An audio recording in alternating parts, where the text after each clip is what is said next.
श्याम एक बहुत ही बिगड़ा हुआ आदमी था। उसे अपने बीवी बच्चों से कोई फर्क नहीं पड़ता था। आए दिन वो नए नए डांस क्लब्स में जाया करता था और वहां जाकर वो खूब शराब पीता और फिर शराब के नशे में रात भर नाचता रहता था। अक्सर यही होता था और फिर आधी रात में कोई न कोई श्याम को नशे की हालत में घर छोड़कर जाता था। श्याम की पत्नी सीमा अपने पति की इस बुरी आदत से बहुत परेशान थी।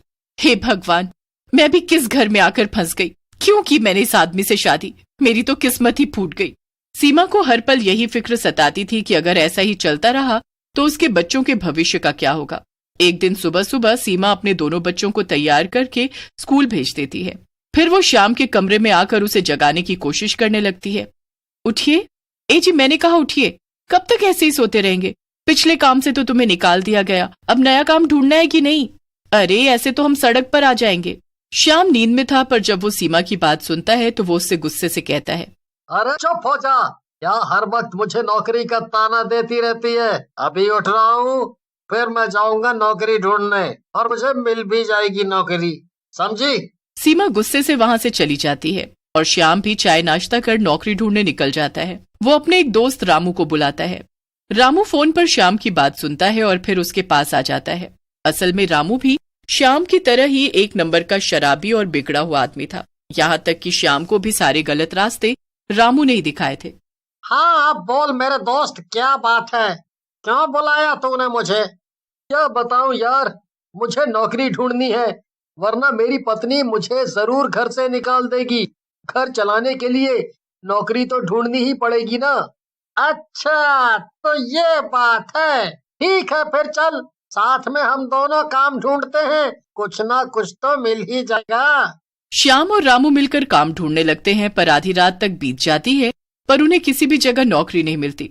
अंधेरा काफी हो गया था और वो दोनों सुनसान सड़क पर पैदल चले जा रहे थे। क्या बताऊं यार रामू, अब तो मेरे पास डांस क्लब जाने के और बोतल खरीदने के भी पैसे नहीं हैं। अरे कोई बात नहीं मेरे दोस्त, चल आज मैं तुझे क्लब लेकर चलता हूँ, मैं भी तो तेरा दोस्त ही हूँ ना। तभी उन दोनों को सड़क के किनारे एक बड़ा सा क्लब दिखाई देता है। अरे ये कौन सा क्लब है और यहाँ कब खुला? अरे श्याम, मुझे लग रहा है ये नया खुला है और मेरे पास एक बहुत बढ़िया आइडिया है। अगर ये क्लब नया खुला है तो जरूर यहाँ वेटर या मैनेजर की जरूरत तो होगी ही, तो क्यों ना तू यहाँ की नौकरी ढूंढ ले। आइडिया तो अच्छा है, चल अंदर चल के पता करते हैं। और अगर यहाँ तुझे नौकरी मिल गई तो हमारी तो रोज रोज पार्टी होगी, क्यों श्याम? हाँ, बात तो सही कही तूने, चल फिर अंदर चलते हैं। दोनों उस डांस क्लब के अंदर चले जाते हैं। अंदर का माहौल काफी अजीब सा था। वहाँ काफी तेज आवाज में डरावने गाने बज रहे थे और कुछ लड़के और लड़कियां स्टेज पर नाच रहे थे। वहाँ पर कुछ एक आध वेटर भी थे। श्यामू और रामू जल्दी से वहाँ पर खड़े एक वेटर के पास जाते हैं और उससे पूछते हैं, क्या यहाँ पर किसी वेटर की जरूरत है? ये मेरा दोस्त है और इसे नौकरी की जरूरत है। हाँ, क्या यहाँ पर मुझे कोई नौकरी मिल सकती है? वो वेटर उन दोनों को ध्यान से देखता है और हैरान रह जाता है। वो जोर जोर से एक डरावनी हंसी हंसने लगता है। हाँ हाँ, बिल्कुल मिलेगी तुम दोनों को यहाँ पर नौकरी। रुको, मैं अभी यहाँ के मालिक को बुला कर लाता हूँ। इतना कहकर वो वेटर वहाँ से चला जाता है। अरे यार रामू, मुझे तो ये जगह और ये वेटर कुछ ठीक नहीं लगा। देखा नहीं वो कैसे हंस रहा था? अरे छोड़ ना श्याम, खुश हो जा, शायद तुम्हें यहाँ नौकरी मिलने वाली है। इतने में वेटर अपने मालिक के साथ वापस आ जाता है। ये हैं मेरे मालिक। और मालिक, ये रहे वो दो इंसान जिनकी मैं बात कर रहा था, इन्हें यहाँ नौकरी चाहिए। अरे आप तो हमें ऐसे इंसान बोल रहे हैं जैसे आप खुद इंसान हैं ही नहीं हैं? अरे नहीं नहीं, ऐसा तो कुछ नहीं। आपको नौकरी चाहिए ना? मैं आपको यहाँ वेटर की नौकरी दे दूंगा, पर एक शर्त है, आप ये नौकरी छोड़ नहीं सकते। क्या? भला ये क्या? हाँ, यही शर्त है। इस वेटर की नौकरी के लिए हम आपको 20,000 रुपए देंगे, पर आप ये नौकरी छोड़ नहीं सकते। अगर आपने छोड़ी तो अच्छा नहीं होगा। 20,000 रुपए? हाँ हाँ, मैं तैयार हूँ। इतने पैसे में तो मैं जिंदगी भर ये नौकरी कर सकता हूँ। शुक्रिया, शुक्रिया। तूने ठीक से सोच लिया है ना फिर श्याम? सोच लिया सब मैंने। ठीक है, फिर जाओ, अभी से अपना काम शुरू कर दो।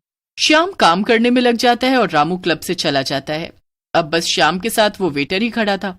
तभी श्याम एक जूस और ड्रिंक्स की प्लेट उठाता है और उसे लेकर स्टेज पर नाच रहे लोगों के पास चले जाता है। पर जैसे ही वो उन नाच रहे लोगों के पास जाता है, श्याम की हालत खराब हो जाती है और डर के मारे उसके हाथ से ड्रिंक्स की प्लेट छूट जाती है। हे भगवान, ये सब तो भूत प्रेत है। पर ड्रिंक्स जमीन पर गिरने की वजह से सभी भूत नाचना बंद कर देते हैं और श्याम की तरफ देखने लगते हैं। श्याम अपने चारों तरफ ध्यान से देखता है। तब उसे पता चलता है कि उसके आसपास जितने भी कस्टमर्स थे सब भूत प्रेत ही थे। तभी वहां वो वेटर आ जाता है और वो भी एक भूत में बदल जाता है। लगता है आखिरकार तुम्हें समझ आ ही गया कि हम सब इंसान नहीं बल्कि भूत और चुड़ैले हैं। आखिर ये जगह कौन सी है? कहीं कहीं मैं भी तो मर नहीं गया? क्या ये नर्क है? नहीं नहीं, अभी तक तो तू एकदम जिंदा है और ये क्लब खास तौर पर भूत और चुड़ैलों के लिए ही है।